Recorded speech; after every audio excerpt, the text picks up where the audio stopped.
Allez, bonjour à tous et bienvenue sur l'épisode 3 des podcasts Contrôle Pass. Ce matin, on a déjà Julien qui est avec nous, Julien de Contrôle Pass. Bonjour à tous. Et avec nous, Thibaut Leplat. Salut à tous. Bonjour, salut Julien. Bonjour Thibaut. Bonjour Thibaut. Merci de prendre un petit peu de temps.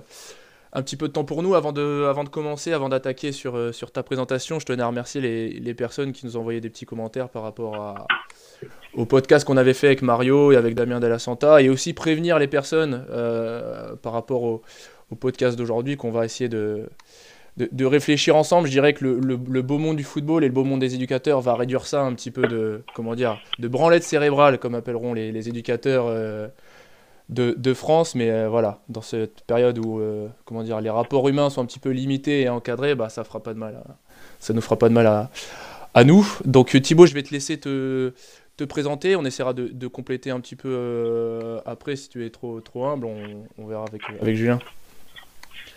Trop humble. Je sais pas. Moi, Thibaut Leplat, je suis enseignant de philosophie. Je suis aussi auteur de quelques bouquins sur le football, notamment de Bios, de Mourinho et de Guardiola. Je m'intéresse depuis longtemps et je suis aussi, j'écris aussi dans un certain nombre de revues, notamment sur foot ou Eurosport. Et je m'intéresse depuis un moment à la philosophie du football, à la philosophie du sport de manière générale, à la philosophie du football. Alors tu sais, c'est un peu un grand mot pour dire qu'en réalité je m'intéresse à ce que c'est que le football et ce que ça veut dire. Voilà, donc c'est pour être simple dans la présentation. D'accord. Et je suis par ailleurs aussi enseignant à Sciences Po, etc. Je suis enseignant en philosophie dans différents établissements, au lycée et à la fac. J'allais dire que certains éducateurs doivent se dire que dans toi, il y a tout ce qu'on aime et tout ce qu'on déteste. C'est-à-dire la philosophie qu'on voulait fuir un petit peu à l'école, au lycée, et le football qu'on cherche un petit peu partout. C'est pas trop difficile, toi, quand tu te présentes justement les gens qui disent comment un prof de philo peut s'intéresser au football. Tant du côté de la philo que du côté du football, quoi. Les philosophes, ils comprennent pas trop. Ils comprennent pas. Souvent, les philosophes universitaires ou les philosophes plus classiques ont du mal, esquissent un peu un sourire quand on leur parle de sport ou quand on leur parle de football. Généralement, c'est rarement les meilleurs en sport qui font de la philo. Ouais. Il y en a, il y a beaucoup de philosophes qui s'intéressent aux jeux, etc. Il y en a, mais simplement la majorité, c'est plutôt un petit sourire en coin. Et de l'autre côté, du côté du football, c'est pareil, quoi. On se dit, au mieux, on prend pour un illuminé, sympa, qui de temps en temps dit des trucs un peu marrants, ou des trucs un peu étonnants. Au mieux, ça c'est au mieux, et au pire, on m'écoute pas du tout et c'est inaudible. Bon, j'en ai pris mon parti, je suis pas, ça fait un moment que je fais ça, donc ça me touche plus vraiment. Ouais. Mais je comprends les deux réactions. Je comprends les deux réactions parce qu'effectivement, c'est peut-être un peu inédit quand on n'est pas habitué. Donc, j'essaie de me mettre à la place de mon interlocuteur. Ok. Alors, juste avant qu'on entame cette conversation, Julien, il avait une question. Il m'a posé une question. J'ai pas pu forcément y répondre. Donc voilà, Julien, c'est ta question à poser. Ouais, moi, Thibaut, j'avais une petite question pour toi. C'était savoir un peu comment était venue ta passion pour le football, si tu avais pratiqué ou ce genre de choses, quoi. Parce que c'est vrai que moi, avant de devenir entraîneur ou autre, j'ai toujours eu ce besoin de vraiment pratiquer le football, et moi je voulais savoir comment t'étais venu cette passion-là d'analyste ou de philosophe autour du football. Tout simplement en jouant, j'étais gardien de but, donc d'accord. J'avais la position du spectateur engagé, quoi, depuis le début. Okay. J'ai fait jusqu'aux cadets nationaux. D'accord. Et j'ai hésité vraiment entre une carrière poussée dans le football, parce que j'arrivais au niveau régional, au niveau national, je commençais à côtoyer un peu, tu vois, quand vers 15-16 ans, quoi, quand tu commences un peu à jouer, quoi. Et j'ai hésité beaucoup entre ça ou faire des études un peu plus relevées, qu'elles soient juste les sport-études. Ok, donc on va commencer justement en lien avec ce que tu viens de nous dire. Dans ton dernier ouvrage, c'est une question qui t'a été posée un bon nombre de fois. Dans ton premier ouvrage, tu nous dis un petit peu, je vais grossir le trait, mais qu'à la finale de cette Coupe du Monde, cette fameuse finale de la Coupe du Monde, tu as fini, à la fin, au moment du sacre, tu as fini par éteindre ta télé. Alors, est-ce que tu peux nous dire un petit peu, nous expliquer un petit peu pourquoi ? En termes d'amateur de jeu, quand tu es amateur de jeu et que tu es amateur de football, tu vois ça, tu te dis, au mieux, c'est la chatte à Dédé, tant mieux, c'est marrant. mais tu vas pas pouvoir parler de grand chose en fait, Hmm. parce qu'en termes de contenu, tu vois pas grand chose. Évidemment, tu as été un espèce de dilemme qui, je pense, est un dilemme qui arrive avec l'âge, je crois. Pas seulement avec l'expérience, je pense avec l'âge. Bah, quand t'es gamin, tu t'en fiches un peu en fait du système de jeu. C'est pas quelque chose sur lequel tu t'arrêtes. Moi, je me souviens en 98, c'était pas quelque chose qui m'avait arrêté tant que ça. J'avais 18 ans. Par contre, avec l'âge, quand tu commences à accumuler de l'expérience, tu commences à t'y connaître un peu plus en foot. Tu commences à vraiment à connaître un peu mieux, à apprécier des choses plus fines.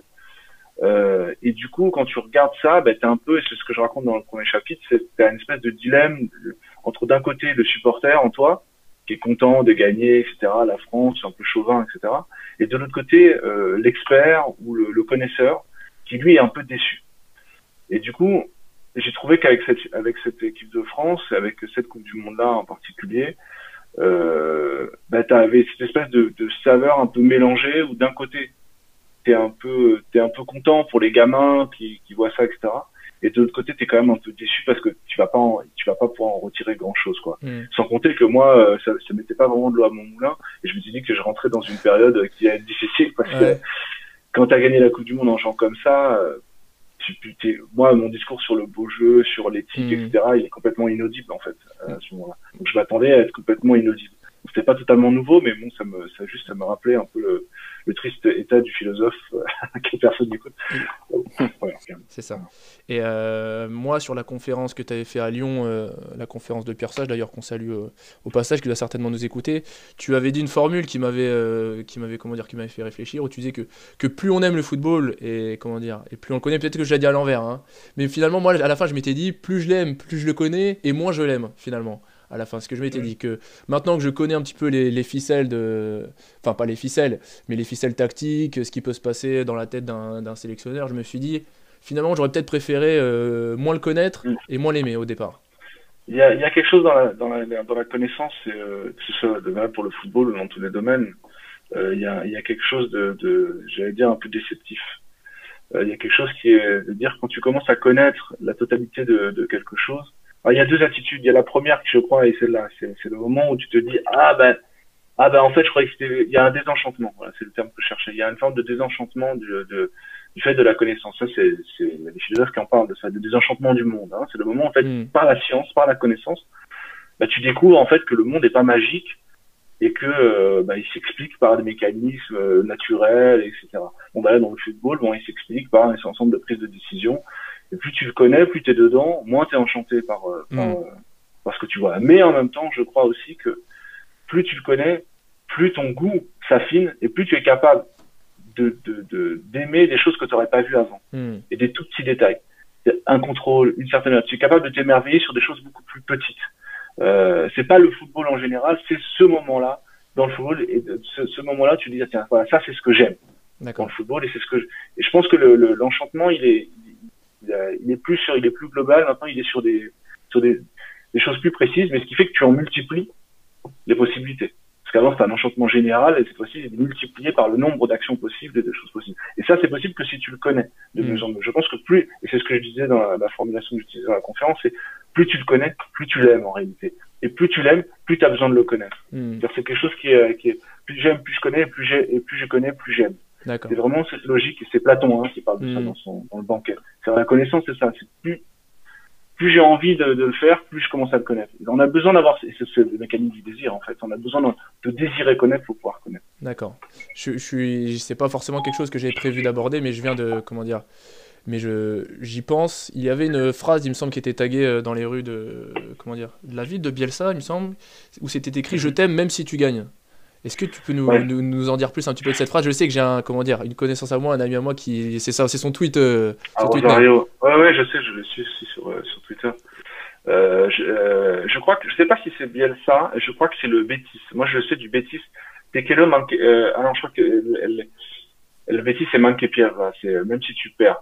En l'occurrence, non, alors c'est dans les rues de Rosario, peut-être, sans doute. Même si tu gagnes. Oui, alors ça va être le reproche que vont adresser un peu les pragmatiques aux dénommés idéalistes, aux romantiques. C'est-à-dire que vous êtes prêts à renoncer à une partie du jeu. Vous aimez que ce qui pour vous a de l'intérêt dans le jeu, c'est-à-dire juste une partie. c'est-à-dire le jeu, mais le résultat, vous en fichez, etc. C'est presque une critique, hein. Je pense que c'est ironique, il le reprend de manière ironique. Je t'aime même si tu gagnes, c'est une manière de reprendre ironiquement le reproche qui t'est adressé. T'as ce mécanisme chez toutes les minorités, tu reprends le reproche qui t'est adressé et tu te dénommes comme ça, tu vois. Même qui pierda, même qui est gagné, même si tu gagnes, s'il fallait le comprendre, c'est qu'on reprendrait la dichotomie qui me semble, enfin, on est tous d'accord pour dire que cette dichotomie n'a pas vraiment de sens, mais entre le jeu et le résultat. Là, en réalité, dès lors que tu sépares l'un et l'autre, t'es déjà du côté des pragmatiques. Bien sûr. Et plus du PL. Je rebondis sur ce que tu dis avec le, comment dire, il me semble également, encore une fois, que c'est dans une interview que accorde Jorge Valdano en parlant, ils évoquaient la médiocrité également du spectacle et disaient que selon lui c'était plus facile, comment dire, de jouer comme Simeone que de jouer comme Guardiola. Est-ce que toi, peut-être en étant un peu plus présent en Espagne, tu fais quelques articles pour El País, non? Ouais. Voilà, et j'allais dire, est-ce que toi, comment tu vois les choses sur cette déclaration de Valdano? Bon, il dit quelque chose que beaucoup d'entraîneurs disent, hein. Puel le dit aussi, Guardiola le dit pas comme ça, mais il le dit, et Cruyff le dit, enfin, c'est quelque chose qui est propre au discours de l'entraîneur protagoniste, de l'entraîneur offensif, qui trouve toujours un peu injuste d'être jugé à la même hauteur que l'entraîneur défensif. C'est ce qui lui donne éventuellement un côté arrogant aussi. On peut prendre ça comme une part d'arrogance. Mais qui, pour l'entraîneur offensif, n'est pas véritablement de l'arrogance, c'est plus de la reconnaissance de son travail. Il considère que c'est plus difficile de créer que de détruire. C'est plus difficile de construire une maison que de la détruire. Donc, je comprends parfaitement ce point de vue et je dis pas qu'il n'a pas de mérite. Il dit simplement que si le critère c'est bien jouer, alors il est plus difficile de faire ce que je fais moi que ce que font les autres. Mais si le critère est gagner à tous les coups ou insuffler à ton équipe un esprit de corps, insuffler à tout un public un esprit de corps, c'est peut-être au moins aussi difficile que le jeu offensif. Parce qu'effectivement, le jeu offensif, d'un point de vue purement technique, tactique, de préparation des séances, d'élaboration de jeux collectifs, effectivement, il est beaucoup plus difficile que de faire des 2 contre 2 ou faire des exercices purement défensifs. Effectivement, d'un point de vue tactique, d'un point de vue d'intelligence d'entraîneur, je veux dire intelligence sans intelligence en marche, quoi, vraiment de technique d'entraîneur, c'est plus difficile. Mais est-ce que c'est le seul critère? Est-ce que la difficulté de la séance est le seul critère? Et ça, c'est peut-être une limite de ce raisonnement-là. Moi, je l'écris, etc., mais je ne partage pas nécessairement ce point de vue-là. En tout cas, il ne faut pas le voir d'un point de vue strictement restrictif. Il faut entendre ça, et c'est en ce sens-là où Valdano dit je vais te saluer de l'autre côté du trottoir. Je respecte ton travail. C'est pas simplement, on peut pas imposer un critère, le même critère. Évidemment, si tu poses un critère esthétique sur le football défensif, bon, bah, dans certains cas, tu peux trouver ça beau, mais de manière générale, on va trouver ça plutôt laid. Mais si le critère c'est autre chose, à ce moment-là, il faut l'examiner au regard de ce critère-là. Moi, je pense que le football offensif est effectivement plus difficile à faire d'un point de vue strictement technique. Mais il n'en demeure pas moins que c'est très exigeant en termes d'intensité, en termes de longévité, de faire ce que fait Simeone ou de faire ce que fait Mourinho. Ça manque pas de mérite. Simplement, je pense que je préfère le football offensif parce qu'il a une éthique de recherche qui me semble plus intéressante. C'est-à-dire que l'entraîneur offensif, il est sans arrêt en train de se renouveler. Il est sans arrêt en train de créer, d'inventer des nouvelles choses. L'entraîneur réactif, bon, bah, il s'adapte, mais il n'invente pas des nouvelles séances, il n'invente pas, si ce n'est augmenter la VO2 max, quoi. Vraiment, mais c'est pas quelqu'un qui va inventer sans arrêt des nouveaux exercices, des nouvelles séances, des nouvelles manières de jouer. Et c'est peut-être là, à mon avis, où l'entraîneur offensif est plus créatif que l'entraîneur réactif. Et du coup, aujourd'hui, avec ce que tu as pu écrire sur José Mourinho, où tu le situerais sur les 2 entraîneurs que tu viens d'évoquer? Il est réactif. Clairement réactif, il est l'entraîneur défensif. Mais parce que Mourinho et il faut comprendre que Mourinho est devenu maintenant surtout un homme politique. Avant d'être un entraîneur de football. C'est quelqu'un qui est un peu un personnage paradoxal parce qu'il s'est toujours présenté comme étant un mec hors système, un peu différent des autres, de manière un peu populiste, quoi. Je suis Special One, moi je suis pas comme les autres, je suis pas dans les sérails, je suis pas un type du sérail comme entre parenthèses comme Guardiola, qui lui est un ancien joueur, qui est dans le système depuis un moment. Mourinho s'est toujours présenté comme un type qui était un peu out of the box, quoi, un mec qui avait rien à voir avec le système du football.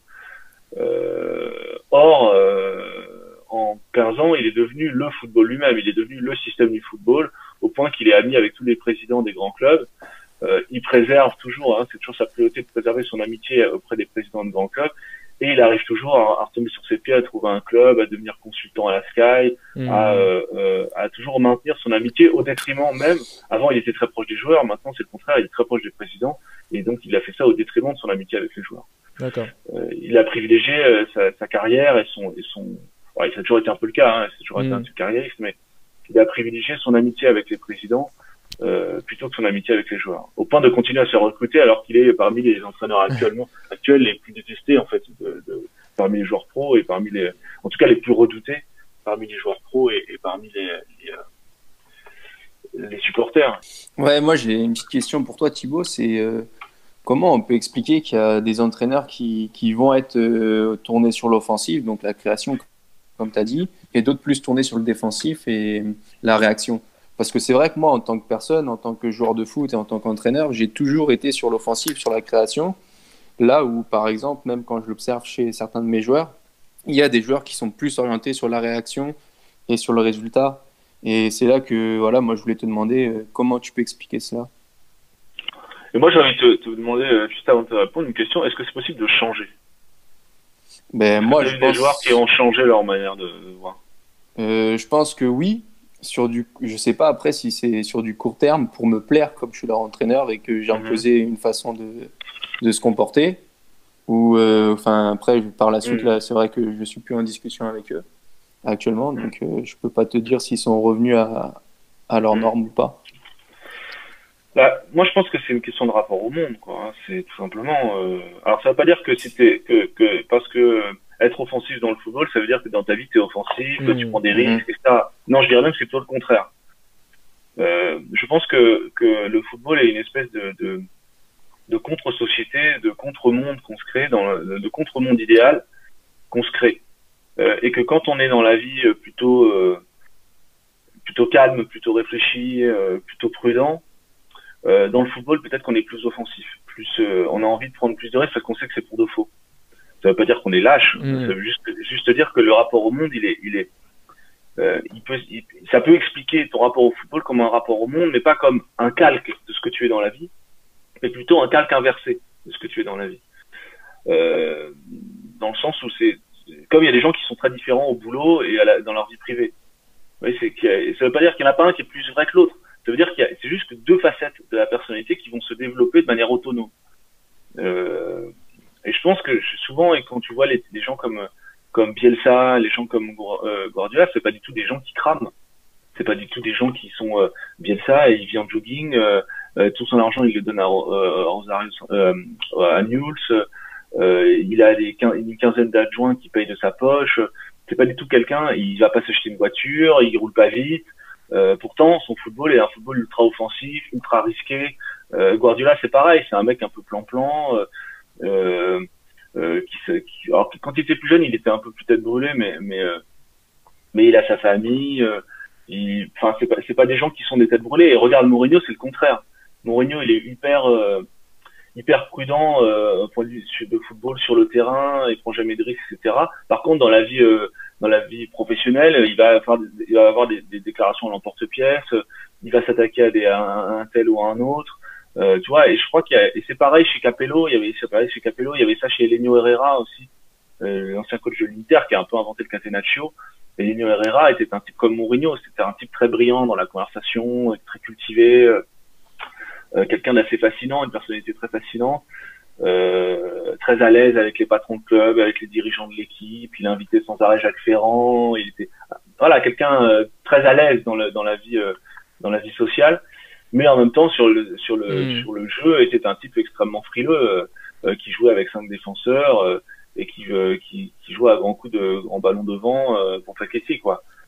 Et t'as ça, je crois, c'est pour ça que je pense pas qu'on puisse calquer en fait les attitudes dans la vie, si ce n'est à l'inverse.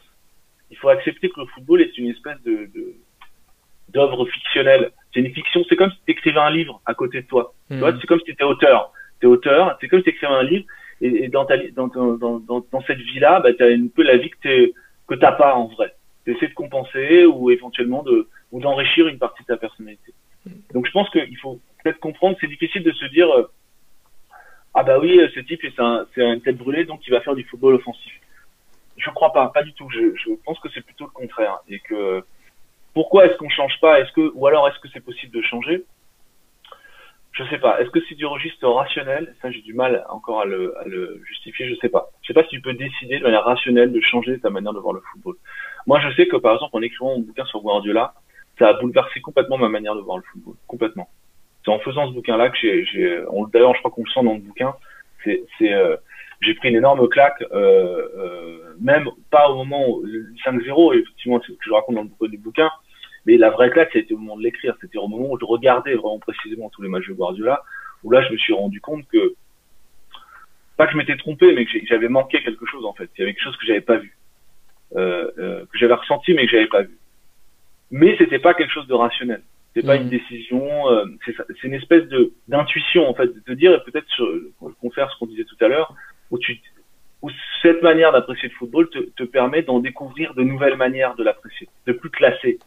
Peut-être que j'étais arrivé à une certaine lassitude, et qu'un type comme Guardiola te propose tellement de choses nouvelles, que du coup, il donne quelque chose au football, tu vois. Il te donne une profondeur nouvelle, il donne quelque chose d'autre à regarder. Avant, on regardait pas les sorties de balles, tu vois. Je regardais pas. Je sais pas, je regardais pas, jamais j'ai eu l'idée même de regarder. C'était bon, bah voilà, il a le ballon, si tu relances court, si tu peux, et si tu peux pas, bah tu relances de l'autre côté, voilà. Jamais dans l'axe. Bon, bah Guardiola, il a pris tout ça, il a tout secoué, il a tout changé. Il a dit, bah pourquoi pas dans l'axe, s'il y a personne, ou si t'as quelqu'un qui est capable de se retourner, au contraire, il faut lui mettre dans l'axe. Et si tu mets dans l'axe, tu te la remets au gardien, comme ça tu fais un point de fixation et tu peux ouvrir sur le côté, t'as déjà passé une première ligne. Mais ça, c'est des choses que tu vois pas, en fait, si on te met pas le nez dessus, en fait. Et je crois que Guardiola, il te met le nez dessus. Et c'est ce qui fait qu'il est extrêmement dérangeant pour les gens qui ont des certitudes. Il est extrêmement dérangeant pour tous les gens qui pensent que le football est une science exacte, c'est-à-dire une science terminée, finie, qui aurait déjà tous les théorèmes, dont on aurait déjà découvert tous les théorèmes, toutes les lois. Ça, faut absolument que tu nous parles de ça, parce que à la conférence, tu avais employé c'est pas la métaphore, le mot, c'est en lien avec la grotte, c'est une allégorie. L'allégorie de la caverne. Si tu peux nous en parler, parce que moi je m'étais dit, mais je m'étais dit, c'est exactement ça, si tu peux nous en dire plus. Mais l'allégorie de la caverne, c'est un conte, en fait, une parabole, c'est le terme qu'on pourrait employer, que raconte Platon dans le livre de la République. Donc, pour comprendre la parabole, il faut comprendre dans quel contexte. Le contexte, c'est Platon, il dit, bon, ben voilà, on va essayer de réfléchir à ce que serait la cité idéale. C'est pour ça que ça s'appelle la République. Il dit, c'est la cité où les philosophes seraient rois, évidemment, comme par hasard. C'est les philosophes qui gouverneraient. Il dit, il demande, mais pourquoi les philosophes? Il dit, parce que les philosophes, ils ont une certaine éthique du savoir, une éthique de la vérité. Il dit, c'est quoi leur éthique de la vérité? Parce que c'est un terme un peu compliqué. Bon, Platon dit, écoutez, je vais vous raconter une histoire. C'est souvent comme ça, hein, Platon. C'est que parfois, tu as des problèmes rationnels, logiques, un peu importants, difficiles à expliquer. C'est pour ça que tu as des textes magnifiques chez Platon. Il raconte une histoire. Plutôt que d'y répondre de manière logique, il va répondre une histoire. Donc là, il raconte une histoire qui va raconter l'histoire du philosophe. Il faut prendre le philosophe au sens celui qui recherche, hein, au sens de Platon. C'est vraiment l'intellectuel, c'est pas la philosophie en tant que telle, le scientifique, le chercheur, tout ça, c'est commun. Hein. C'est quitter le philosophe, ça désigne tout ça. Bon, il raconte quelle est la démarche de savoir du philosophe. Et il raconte donc, d'abord, il dit, figurez-vous une grotte. Une grotte dans laquelle on serait tous enchaînés par les pieds et par les mains, et on serait condamnés à regarder sur le mur des ombres bouger. Il dit, on est tous installés là, le point commun qu'on a tous dans la grotte, c'est qu'on est tous très, très, très bien, parce qu'on connaît pas autre chose. On dit, on voit des ombres, en supposant donc qu'il y aurait un feu derrière, et avec des marionnettistes qui bougeraient. Des marionnettes, c'est vraiment le terme qu'utilise Socrate, hein. Les marionnettistes qui bougeraient des formes, et nous, on regarderait ces formes-là, et on serait très heureux, et on rigolerait, on s'entendrait très bien, etc. Et il dit, imaginez maintenant que l'un de ces hommes-là se détache ses bras, et se retourne. Et là, il verrait que il y a un feu, que tout ça est un théâtre, alors qu'on ne sait pas chez Platon, c'est pourquoi il se détache. Ça, c'est un peu le mystère. Il se détache, et là, il décrit en fait le chemin d'ascension en dehors de la grotte. Il dit, voilà, le philosophe va passer devant les hommes qui bougent les marionnettes. Alors, il va avoir énormément de mal à sortir. Il le décrit, il a du mal à sortir. C'est une ascension qui est très difficile parce que la pente est escarpée, parce qu'il voit plus rien. Il se rappelle que dans la grotte, il était à l'aise. En fait, il était bien avec ses ombres. Il était heureux. Il n'avait pas véritablement de raison de s'inquiéter. Maintenant qu'il en est sorti, arrive une espèce de vertige, en fait, de dire, ah, mais ce que j'ai vu est faux, mais pour l'instant, je sais rien d'autre. Si ce n'est que ce que je voyais était faux. C'est un peu le complexe des complotistes, ça. C'est de dire, ah, voilà, ce qu'on nous dit est faux, mais ils ont cette espèce de vertige. Alors, qu'est-ce qui est vrai? Il sait pas. Et là, il avance. Il finit par sortir de la grotte, et là, il se retrouve dehors. Et là, il a le soleil, la lumière est tellement puissante. La lumière, c'est l'idée du bien, chez Platon, ça s'appelle, c'est la vérité, c'est la même chose. Elle est tellement forte qu'il est ébloui. Et il se dit, bon, au moment où il va voir la vérité, il est encore plus aveugle quand il était dans la grotte. Il se dit, bon, ça servait à quoi de sortir, parce que je suis maintenant aveugle, je vois plus rien. Petit à petit, il apprend, il voit, petit à petit, ses yeux s'y font, et il finit par pouvoir contempler l'idée du bien. Il contemple l'idée du bien, il contemple le vrai, il contemple les formes. Chez Platon, le vrai, c'est tous les idées, c'est pas le réel, c'est les idées. Donc il contemple le vrai, la vérité, et il se dit, bon, super, maintenant que je contemple la vérité, je vais pouvoir redescendre. Je vais pouvoir aller raconter ça aux autres. Il descend, et là, il descend, le cœur léger, etc. Alors, il est à nouveau aveugle, parce que cette fois-ci, c'est l'obscurité de la grotte, c'est qu'il voit encore moins, comme il était ébloui par le soleil. Et il arrive au milieu des autres, et les autres se moquent de lui.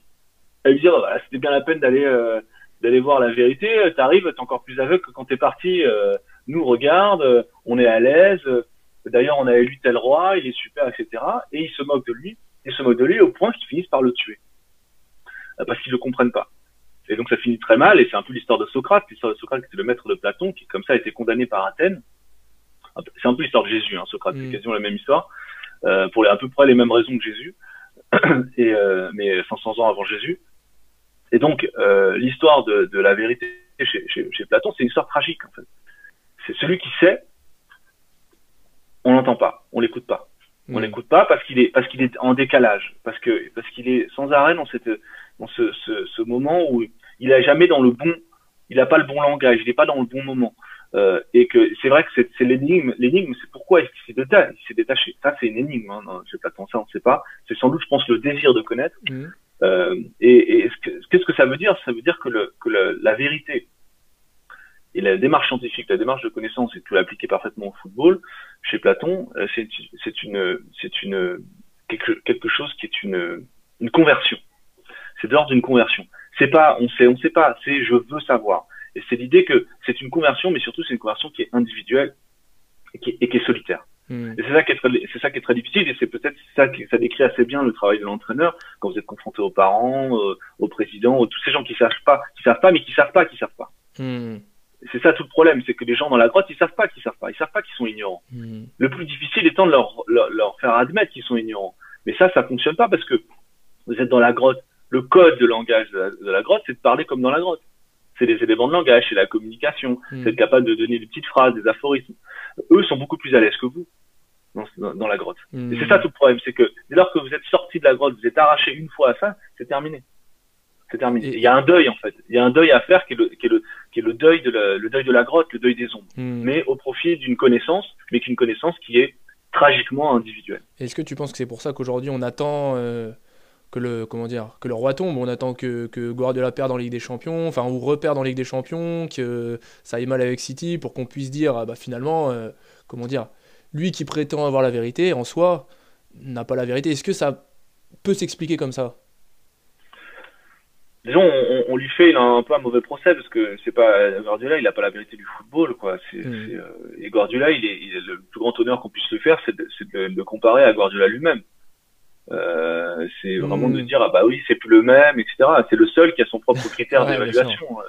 Tous les autres, ils sont évalués les uns par rapport aux autres. Lui, c'est le seul, il est tellement au-dessus qu'il est qu'il n'est comparable qu'à lui-même. En fait. Déjà, ça vous dit déjà le degré en fait d'exploit qu'à est parvenu cet entraîneur. Après, comme le dit Valdano et comme le dit aussi Platon, la médiocrité attaque en meute. Parce que dans la grotte, Voilà, dans la grotte, ils sont plus nombreux, les gens qui savent pas. Donc, plutôt que de comprendre le critère propre à Guardiola, de comprendre le football de Guardiola et d'aller sortir avec lui de la grotte, aller voir ce qui s'y passe, on préfère l'évaluer aux critères de la grotte. Et comme on est plus nombreux, on finit par gagner. Et c'est pour ça qu'il est indispensable pour les médiocres d'attaquer en meute. Parce que tout seul, ils sont pas efficaces. Alors que un philosophe seul est parfaitement capable d'affronter une meute. Alors qu'un petit loup, quelqu'un dans une grotte a besoin des autres. Et du coup, tu nous dis bien que c'est un chemin qui est, comment dire, qui est personnel, mais est-ce qu'aujourd'hui tu penses que nous, qui avons, comment dire,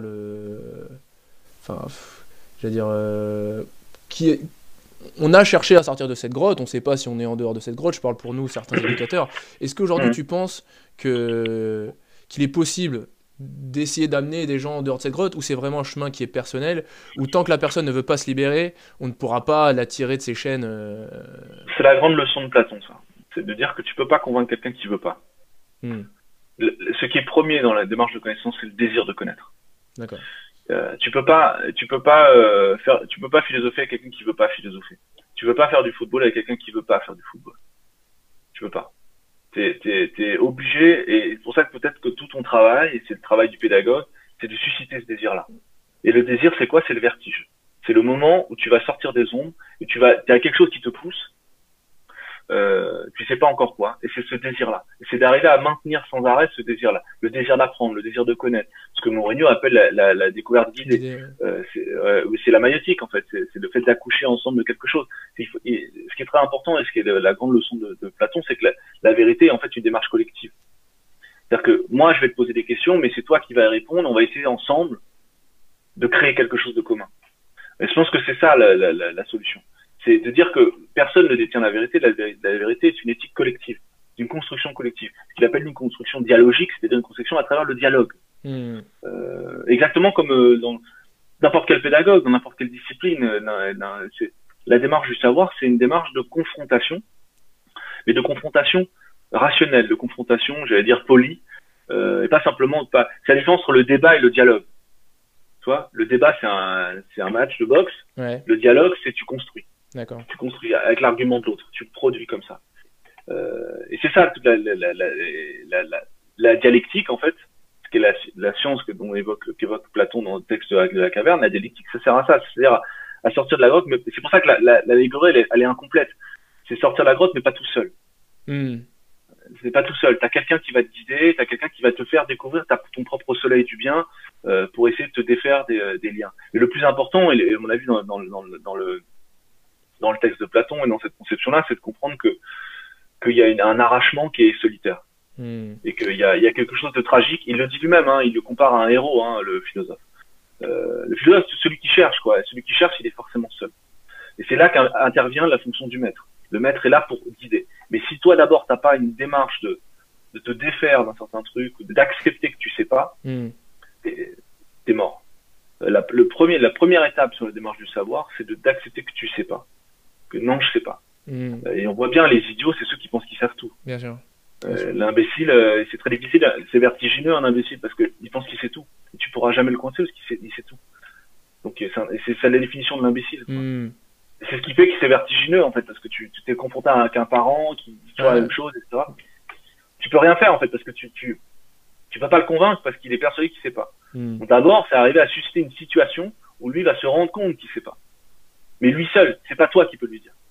C'est ça qui est difficile. En lien avec la pédagogie que tu as évoquée justement, je me rappelle également, encore une fois, c'est des souvenirs qui me remontent sur la conférence, où tu avais évoqué le fait qu'on était des sages-femmes du football un petit peu. Ouais, des sages-femmes parce qu'on... Vas-y, je te laisse. Oui, c'est la définition de Platon. Socrate, qui est donc le personnage central de Platon, mais qui est aussi son maître, disait toujours qu'il faisait le même métier que sa mère, qui était maïoticienne, c'est-à-dire la maïoticienne, c'est sage-femme. C'est celle qui fait accoucher. Pourquoi? Parce qu'il fait accoucher les hommes d'eux-mêmes. Il fait accoucher les hommes des idées. Pourquoi? Précisément par le dialogue, en discutant avec les gens. Comme on fait là, on discute. On fait accoucher quelque chose de commun. On a quelque chose de commun qui se crée là. Et l'entraîneur, il a la même fonction que le philosophe là-dessus, c'est-à-dire qu'il fait accoucher quelque chose. Il fait accoucher ses joueurs d'une idée. Mais l'un et l'autre sont indispensables. Et le métier de pédagogue, le métier d'entraîneur, et je crois que l'entraîneur, ça veut dire ça, c'est-à-dire tu vas entraîner quelque chose, tu vas tu vas susciter l'émergence de quelque chose en commun. Et c'est pour ça que s'il fallait comparer à un métier, ce serait le métier de sage-femme, effectivement. Je me rappelle que dans une conférence, Oscar Cano disait qu'on était des facilitateurs. C'est ça, qu'on était... Oui, voilà, bah, c'est pareil. Mais le premier facilitateur du monde, c'est la sage-femme. C'est elle qui va aider. Le bébé, il est à vous. Les efforts, ils sont à vous. Mais c'est la sage-femme qui va vous permettre de faire accoucher. Tout seul, vous n'y arriverez pas. Alors, vous y arriverez encore moins. Nous, on n'y arrivera pas. Nos femmes y arriveront beaucoup plus difficilement. Je ne sais pas si vous avez déjà assisté à un accouchement. On n'a pas eu cette chance. Ben, moi, je l'ai fait et j'étais très impressionné. C'est exactement ça, quoi. C'est dans la douleur. C'est dans la douleur. D'accord. Bah, c'est ça, la métaphore, elle est là. C'est de dire que c'est la même douleur. J'allais dire, c'est exactement cette métaphore c'est exactement cette métaphore que comment dire, que je voulais qui émerge un petit peu de ce dialogue en tant qu'éducateur, en tant qu'entraîneur, ou comment dire, où notre rôle est central, mais pas au niveau qu'on le pense, je pense. Notre comment dire, Oscar Cano, justement, juste avant de dire qu'on était des facilitateurs, disait qu'il fallait pas que les gens, on cherche la reconnaissance des gens pour dire c'est l'équipe de Jérémy et de Julien, mais plutôt que les joueurs eux-mêmes se reconnaissent dans ce système-là, et que nous, on cherche juste à faciliter que les joueurs se reconnaissent dans ce système de jeu ou dans ce système d'entraînement, et que du coup notre rôle est central, mais qu'elle se situe pas forcément au-dessus du joueur ou plutôt à côté du joueur. Ouais, et elle est un peu tragique, parce que c'est ce que Puel le dit bien, il faut pas attendre de reconnaissance. Pas attendre. C'est ce qui ment la vie. Moi, c'est pour ça que j'écris pour les éducateurs, parce que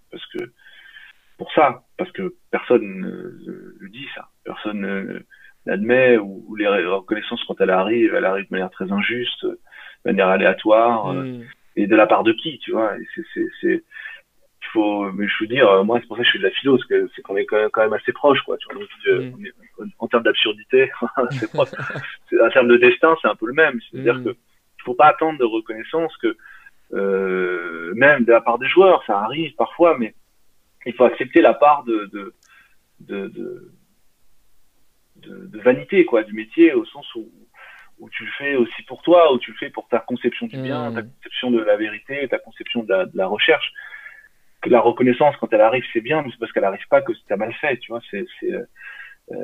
Alors c'est difficile, parce que la reconnaissance, c'est essentiel dans le travail. C'est essentiel. Mais elle arrive sur des choses qui sont ton propre critère à toi. Et il faut arriver à construire comme ça des critères qui vont te permettre d'évaluer ton travail, indépendamment de la reconnaissance sociale, ou de la reconnaissance médiatique, ou la visibilité que ça te donne. Effectivement, la difficulté, c'est que c'est le problème un peu de notre société, c'est-à-dire que plus tu as la visibilité médiatique ou la visibilité sociale, te donne accès à des positions de pouvoir. Et c'est ça le problème. C'est-à-dire que c'est pas en réalité pas la compétence qui te donne accès aux conditions de pouvoir. Alors, c'est pas un scoop, hein. Oui. Ça prend rien, mais c'est quelque chose qu'il faut arriver à penser de manière très profonde. Ça veut dire quoi? Ça veut dire que si tu veux avoir accès à des positions de pouvoir, il faut que tu joues le jeu social. Il faut que tu joues le jeu politique. Tu peux pas attendre que de ta stricte compétence technique te vienne la reconnaissance politique, de la reconnaissance sociale. Pas parce que c'est injuste, mais parce que c'est deux choses différentes, qui sont compatibles, qu'il faut apprendre à mettre ensemble. C'est ce que fait Guardiola.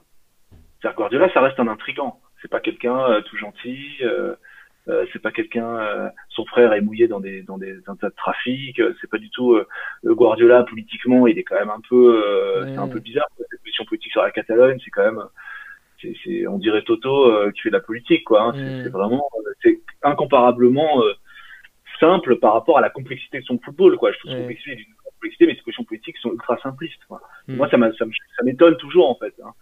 Et c'est ça qu'on fait, ce qu'on disait tout à l'heure, hein, sur le fait que c'est pas parce que tu es offensif dans le. Oui, bien sûr, dans la vie que. D'ailleurs, Guardiola est plutôt à droite, plutôt conservateur. C'est pas du tout un révolutionnaire, hein, dans la vie politique. Bon, ben, il faut accepter que si tu veux gravir les échelons d'un point de vue politique, social, il faut que tu joues le jeu social. D'accord. Ce qu'a fait Mourinho, au point de s'y perdre. De s'y perdre, ouais. De s'y perdre et d'y perdre les gens qui le suivaient, quoi. Mais parce que peut-être que pour lui c'était plus important que la reconnaissance, voilà. Mais tu as sans arrêt ce débat-là, et que il faut pas être aigri non plus en te disant, je te dis ça, c'est facile à dire, hein. Moi je suis comme vous, hein. Tu te fais chier à faire des super trucs, etc. T'as aucune reconnaissance, c'est difficile, tu vois. Mais je pense que si tu le fais comme ça, et je pense que t'as pas véritablement le choix, quoi. Tu pourrais pas le faire autrement. C'est pour ça que je crois pas sûr que ce soit une décision rationnelle. C'est plus un truc intuitif. Tu te dis, bon, moi, ce qui me remplit, c'est ça, quoi. Mais c'est la question Après, c'est la question que j'allais te poser. voilà. Dans ce sens-là, toi, ce serait quoi finalement, qu'est-ce que devrait s'imposer comme critère l'entraîneur, sachant qu'il n'aura pas une reconnaissance extérieure et que, comment dire, qu'en soi, je pense qu'on fait ce métier, moi j'aurais tendance à croire qu'on fait ce métier pour assouvir un petit peu notre ego, mais sachant qu'il ne faut pas qu'on attende de l'extérieur pour assouvir notre ego. Donc qu'est-ce que doit mettre en place un éducateur en termes de critères pour finalement savoir est-ce qu'il est sur le bon chemin ou pas? Moi, je pense que le seul critère possible, c'est la progression de tes joueurs. C'est la progression de tes joueurs, parce que c'est la seule chose que tu vas pouvoir un peu quantifier, et que tu vas pouvoir indiquer des critères. C'est le seul moment où tu vas vraiment pouvoir arriver à dire voilà, un tel progression individuelle comme collective, en fixant toi-même des critères qui vont être des critères qui sont propres à ton modèle de jeu. Voilà, et éventuellement les partageant au début de ta saison avec tes joueurs. Voilà comment on va s'évaluer. Et s'en tenir à ça, et ensuite en élaborant un langage qui va te permettre de te faire adhérer tes joueurs à ces critères-là. Okay. Ce qui fait qu'après, tu es un peu hermétique à ce qui peut se passer autour, parce que toi, tu as tes propres critères. Alors après, il faut jouer le jeu social, il faut arriver à répondre. Le critère, et c'est ce que fait sans doute Guardiola, et ce que font les entraîneurs batteux, discuter beaucoup aussi, il faut arriver à donner des critères qui soient des critères que tu puisses partager avec tes joueurs, et éventuellement, après, au regard des autres, jouer le jeu social. Et jouer le jeu social, ça veut pas dire mentir, mais ça veut dire être capable de traduire, en fait, ça, dans un langage. C'est ce que le papier que j'ai fait sur Hidalgo, là, cette semaine. Je regarde. Traduire dans un langage accessible à tout le monde, cette inquiétude-là. Et intégrer, en fait. Et c'est ce qui est très difficile, parce qu'il faut pas être dogmatique. Intégrer les objections qu'on peut te faire dans le jeu social, et y répondre. Et tâcher d'y répondre. Et intégrer les gens qui te posent des questions, intégrer les parents, intégrer les journalistes, intégrer les présidents, en ayant un discours qui soit suffisamment armé pour pouvoir répondre aux objections, mais suffisamment ouvert pour pas être dogmatique. D'accord. Et il y a que comme ça que tu arriveras à allier en fait tout le monde. Et ça, c'est par le langage. C'est vraiment la fonction du langage, c'est de créer cette synthèse. Tu dois créer une synthèse, ce qu'on appelle le storytelling. Storytelling, ouais. C'est une manière de faire de la synthèse. Ricoeur appelle ça l'identité narrative. Il dit c'est le moment où tu vas allier les concordances et les discordances dans une même intrigue. Tu vas créer une intrigue, exactement comme le Seigneur des Anneaux, ou tu vas créer une intrigue où tu vas dire, bah voilà, notre objectif, c'est ça cette année, on y arrive, voilà un peu les difficultés qu'on a, sans avoir peur de présenter des difficultés, mais des difficultés dont tu vas pouvoir apporter des solutions. Il ne faut pas présenter des difficultés publiquement qui n'ont pas de solution. C'est le problème du coronavirus, c'est qu'on a un problème, on n'a pas de solution. Là, ça génère de l'angoisse, l'incertitude génère de l'angoisse. En revanche, si tu présentes un problème dont tu as déjà la solution, ce que fait Mourinho tout le temps, bah là tu satisfais tout le monde, tu relaxes tout le monde. Et le Mourinho, c'est moi j'ai la recette pour gagner à tous les coups. Vous allez voir, vous allez voir ce que vous allez voir, ça va gagner à tous les coups. Bah voilà, il résout le problème principal du président qui est l'incertitude. Ok. Et il a compris qu'il arrivait avec l'incertitude. Si t'es Guardiola, tu dis bon, j'arrive, je peux être certain de gagner des titres, mais bon, on va bien jouer, etc. Le président, il va dire bon, ça va être dur, quoi. C'est bien, mais c'est bien sur le papier, mais concrètement, moi, comment je fais avec mes investissements? Si en revanche, t'es capable de dire sur 3 ans, je suis sûr de gagner parce qu'on a une progression telle, on est capable de faire tel chiffre d'affaires de trading joueurs, parce que tu vas plutôt privilégier les joueurs offensifs. Dans le football professionnel, c'est là où tu peux faire plus de plus-value, ou effectivement les défenseurs centraux, tu vas vraiment insister sur ces joueurs-là, là tu vas pouvoir gagner de la valeur, etc. Là tu peux parler de valeur, il faut parler le langage de la grotte, tu vois, c'est le langage de la grotte, il faut le maîtriser. Parce que sinon, tu peux pas reprocher aux gens de pas comprendre ton langage, parce que toi tu as fait une démarche qu'eux n'ont pas fait. Ouais.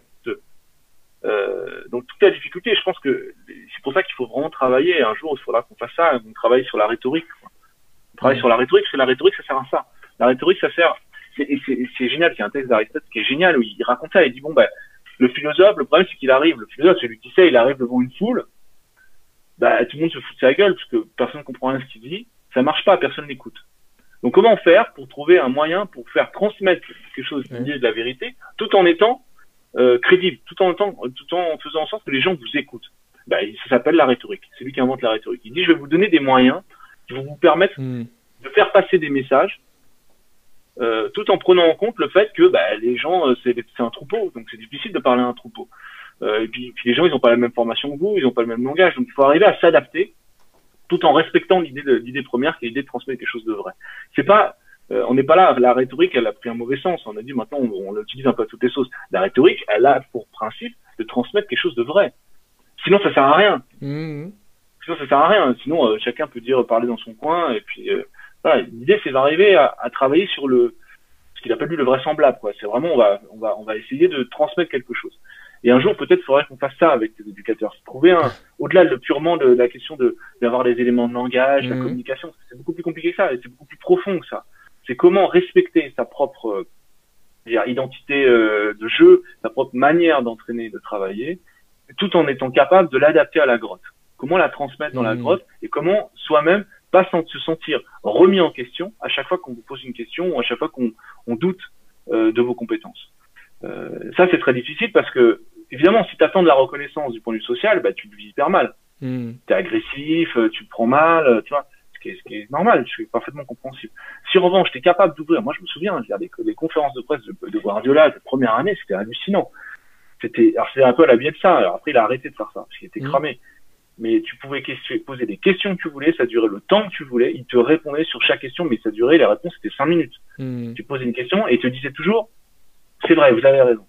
Vous avez raison, c'est une question que je me suis posée. Et après, il te raconte comment il travaille, etc. Et là, du coup, forcément, tu le mets en valeur, celui qui pose la question. Bien sûr. C'est comme ça que tu le niques, en fait. Bien sûr, tu le mets en valeur. Tu le mets en valeur, tu dis oui, c'est une bonne question, c'est vrai, etc. Tu l'embrouilles un peu, et du coup, tu l'amènes sur ton terrain, sans arrêt. Et tu les ramènes sans arrêt sur ton terrain. Et vous, qu'est-ce que vous en pensez? Si je faisais ça, qu'est-ce que vous en pensez, etc. Ah ouais, vous avez raison de faire comme ça. Voilà. C'est comme ça que tu arrives à maîtriser, en fait, le langage de la grotte. Mais ça demande de l'entraînement, ça demande du recul sur ta propre pratique. Et effectivement, quand tu es dans le jus, t'as pas forcément le temps, quoi. Et tu as besoin d'avoir des mecs à côté de toi ou des gens qui vont te donner un peu ce recul, qui vont te donner un certain nombre d'idées, d'outils qui vont te permettre de toi à prendre du recul pour pouvoir ensuite être plus disponible. Voilà, vis-à-vis des parents, vis-à-vis des dirigeants. Julien? Alors moi j'ai une question pour toi Thibaut parce que je veux vraiment essayer ce sera la dernière question du coup. De donner des outils aux entraîneurs et ce que tu soulèves c'est très intéressant. Je pense notamment à pas mal de coachs qui sont souvent de très très bons tacticiens mais qui n'arrivent pas du tout à faire passer leur discours aux joueurs parce que peut-être qu'il y a ce manque de capacité à pouvoir communiquer dans la grotte et moi ce que j'aimerais ça serait que tu puisses donner des outils ou si tu as des conseils de lecture ou de personnes à qui s'intéresser pour pouvoir un peu développer ses connaissances de sociabilisation avec la grotte, quoi. Voilà. Ouais, bah écoute, ça c'est mon boulot. Ça c'est moi, c'est je vais te dire, disais ce que je fais. Et mon boulot c'est de ça. Moi c'est comme ça que je le conçois. C'est donner des outils qui vont permettre de parler tant le langage de la grotte que le langage plus technique. Moi, je pense que le secret, c'est de pas hésiter à lire des choses qui ont rien à voir avec le football, de s'intéresser à d'autres choses, d'ouvrir, et de pas se concentrer trop sur les aspects tactiques ou les aspects purement techniques. Ouvrir et éventuellement lire. Alors moi, évidemment, je vous ai proposé des bouquins, bon, c'est ce que ça vaut, mais vous pouvez effectivement vous inspirer de ce que j'ai fait moi, mais vous avez aussi beaucoup d'auteurs. Moi, ce que je peux vous aider, c'est vous donner des lectures qui soient accessibles, qui soient pas trop compliquées, qui puissent être facilement mobilisables. Mais c'est comme ça que là, j'en appelle aux bonnes âmes. Que moi, j'adorerais pouvoir faire ça, faire un cours juste de ça, pouvoir vous être capable d'intervenir et de vous proposer, voilà, des situations de pensée, des expériences que vous pouvez réutiliser vous dans vos séances. Et c'est comme ça que on n'apprend pas le langage en faisant du langage. Enfin, on n'apprend pas de langage en récitant des principes de communication. Tout ça, c'est la petite de Perlimpinpin. Alors c'est bien, c'est facile à vendre, hein. C'est facile à vendre. Bah voilà, c'est comme Mourinho qui vend la victoire à tous les coups. Bah moi, je vais vous apprendre à convaincre les gens en 5 minutes. Ça tient pas debout, ça marche 5 minutes, effectivement, ça tient 5 minutes, quoi. Mais le meilleur moyen, c'est, je pense, se cultiver et être capable de s'ouvrir à des problèmes plus généraux de société, quoi. Être capable de comprendre ce qui se passe dans cette société. Et être capable de parler le langage de cette société, parler le langage de la caverne. Être capable de leur dire, voilà, leur parler avec leurs mots. Mais ça demande d'être capable de maîtriser le langage et de l'autre côté, vous, de maîtriser vos propres convictions. Et de maîtriser vos propres doutes. et que les doutes, c'est absolument nécessaire. Que l'erreur, elle est absolument nécessaire.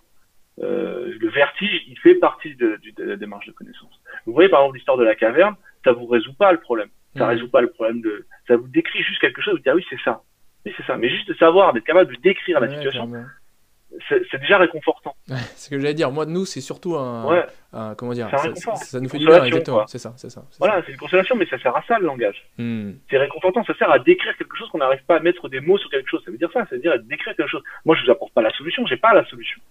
Ce que je vous propose, en revanche, c'est des éléments pour la pensée.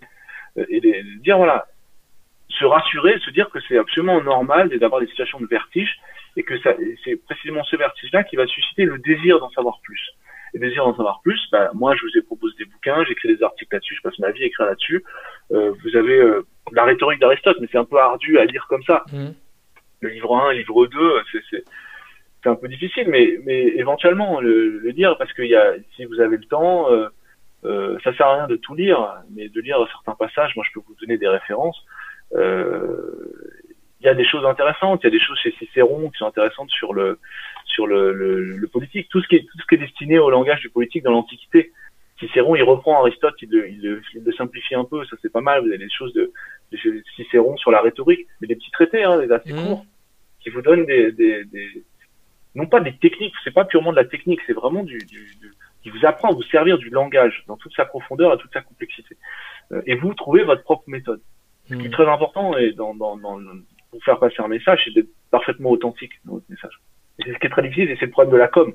La com telle qu'elle est pratiquée dans l'immense majorité des cas, on sent bien que c'est du mensonge, qu'on cache quelque chose. On n'est pas là pour cacher, on est là pour ouvrir. Mais on n'ouvre pas tout, on ouvre certains. Mais on ne peut ouvrir que si d'abord on est solide. Il faut être solide. D'abord solide sur ses appuis, solide sur ses références, solide sur ce qu'on maîtrise. Et après, vous pourrez ouvrir tranquillement. Mais je pense que la priorité, c'est effectivement solidifier ses convictions, solidifier son travail, en acceptant sa part de doute, et après, à partir de ça, être capable de confier ces doutes-là aux autres. Julien, je sais pas si tu as une réaction par rapport à la réponse. Là, excuse-moi, là, j'étais en train de prendre des notes. C'est un peu vague, hein. Non, vrai. Au contraire. J'aimerais pouvoir faire ça, j'aimerais qu'on puisse pouvoir faire ça, franchement, c'est vraiment de rhétorique, en fait, adaptée au football, quoi. Qu'il soit capable de transmettre du vrai à travers le football, qu'il soit pas purement travailler face à une caméra. Enfin, on s'en fout, la caméra, c'est pas le problème, en fait. La caméra, c'est un faux problème.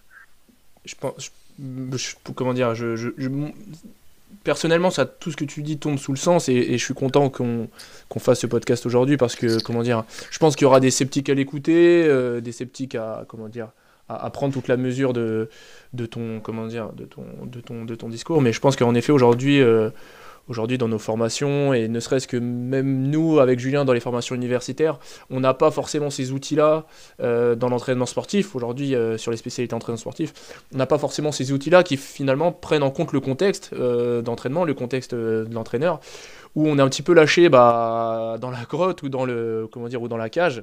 Des fois, c'est ça, plus en lien avec la cage que la grotte.